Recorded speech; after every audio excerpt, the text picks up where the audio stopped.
दरवाजे उघडे असतील आता तुम्हाला असं वाटतं का, कारण की किमान राज ठाकरे उद्धव ठाकरे यांनी एकत्र, तुम्ही गुजराती हा विषय करतात म्हणून मराठी माणसामध्ये फूट पाडण्याचं काम यापुढे कोणीही करू नये. मराठी माणूस आम्हाला माफ करणार नाही.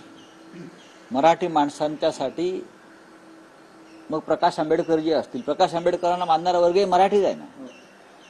ठीक आहे, महाराष्ट्रामध्ये कोणी बाहेरचे लोक येऊन त्यांना मतदान करणार नाही. प्रत्येकानं, मग काँग्रेसला असेल, राष्ट्रवादी काँग्रेसला मानणारा वर्ग हा मराठीच आहे. अनेक ठिकाणी असं लक्षात आलंय, मनसेला मानणारा वर्ग हा मराठी आहे. आम्हाला सगळ्यांना भविष्यामध्ये महाराष्ट्र वाचवण्यासाठी खूप गांभीर्यानं पावलं टाकावी लागतील. आजचा निकाल, कालचा निकाल मी त्याला निकाल मानत नाही बरं का, जनतेचा कौल मानत नाही. पण हा जो त्यांनी कौल म्हणून जो आमच्या समोर आणलेला आहे, तर त्या संदर्भात आम्हाला सगळ्यांना, प्रत्येक राजकीय पक्षाला, ज्यांचं खरोखर महाराष्ट्रावर प्रेम आहे आणि ज्यांना खरोखर मराठी माणसाविषयी मनामध्ये आस्था आहे, त्या प्रत्येकाला गांभीर्यानं विचार करून 106 हुतात्म्यांनी जे बलिदान दिलेलं आहे, हिंदुहृदय सम्राट बाळासाहेब ठाकरेंनी मराठी माणसाला जो पाठीचा कणा दिलेला आहे, त्या कणावर लाथ मारून तो कणा तोडण्याचा जो प्रयत्न होतोय, त्यासाठी आम्हाला सगळ्यांना एकत्रित बसून विचार करावा लागेल. हे माझं मत. एक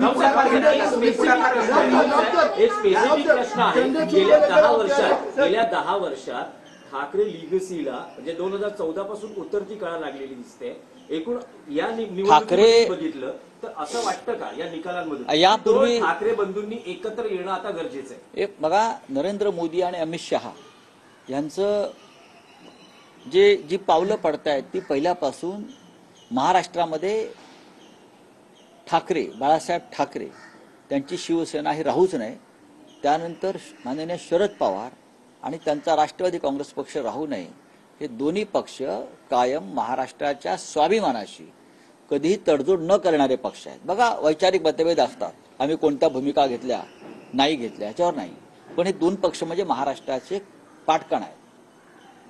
महाराष्ट्राच्या अस्मितेचे हे दोन पक्ष सतत लढणारे पक्ष आहेत. त्याच्यामुळे या दोन पक्षांना संपवायचंच, यांना राजकारणात ठेवायचंच नाही, यासाठी केलेली कारस्थानं आता उघड झालेली आहेत. आम्ही गौतम अडाणी यांच्या पैशाच्या राजकारणाला विरोध केला, पण गौतम अडाणी हा भाजपचा खरा चेहरा आहे. त्याच्यामुळे गौतम अडाणींचा वापर करून आमचा पराभव करण्याचा प्रयत्न झाला. अमेरिकेमध्ये अटक वॉरंट निघताच अडाणींना, महाराष्ट्रामध्ये अडाणींचा पक्ष विजयी व्हावा किंवा अडाणींची भूमिका विजयी व्हावी, मग धारावी असेल, मुंबईचे भूखंडाचा जो विषय आहे तो, म्हणजे ते दाखवतायत की महाराष्ट्रामध्ये अडाणीला पाठिंबा आहे. म्हणून महाराष्ट्राच्या हितासाठी जो कोणी असेल, मग कोणी भारतीय जनता पक्षामध्ये असतील, कोणी अन्य कुठल्या पक्षात असतील, कोणी MIM मध्ये असतील, कोणी समाजवादी पार्टीमध्ये असतील, महाराष्ट्र हितासाठी सगळ्यांनी एकत्र येणं आणि हे जे काय काल एक मोठं बांडगुळ जन्माला आलेलं आहे विजयाच्या नावानं, त्या बांडगुळाला भविष्यामध्ये फार खतपाणी न घालणं हे प्रत्येक मराठी माणसाचं, मराठी नेत्याचं काम आहे. का असू नयेत, त्यांनी अशा प्रकारची भूमिका घेणं गरजेचं असं मला वाटतं. बघा, निवडणुका संपलेल्या आहेत. निवडणुका संपल्यावरती हा विचार आता महाराष्ट्राचा आपण करायला पाहिजे, कारण महाराष्ट्राचं प्रचंड नुकसान झालेलं आहे या निकालामुळे. कोण जिंकलंय यापेक्षा महाराष्ट्राचं नुकसान झालेलं आहे. सत्ता येणं, मुख्यमंत्री होणं आणि दिल्लीमध्ये नरेंद्र मोदींनी जय जयकार करणं, मोदींचा विजय. महाराष्ट्रात कसला मोदींचा विजय? महाराष्ट्रामध्ये शिवाजी महाराजांचा विजय व्हायला पाहिजे, महाराष्ट्रामध्ये बाळासाहेब ठाकरेंचा विजय व्हायला पाहिजे, महाराष्ट्रात शरद पवारांचा विजय व्हायला पाहिजे. मोदींचा विजय काय महाराष्ट्रामध्ये? अमित शहाचा विजय महाराष्ट्रामध्ये? काय संबंध आहे महाराष्ट्राशी? महाराष्ट्र लुटून तुम्ही गुजरातला नेला आणि मोदींचा विजय म्हणता. लाज वाटली पाहिजे शपथ घेणारा ना उद्या. मुख्यमंत्री एकनाथ शिंदे असं म्हणत आहे की हे जे निकाल आहेत ते त्यातून स्पष्ट झालेलं आहे की बाळासाहेबांचे विचार, बाळासाहेबांच्या आमच्याकडे आहे. कसला वारसा?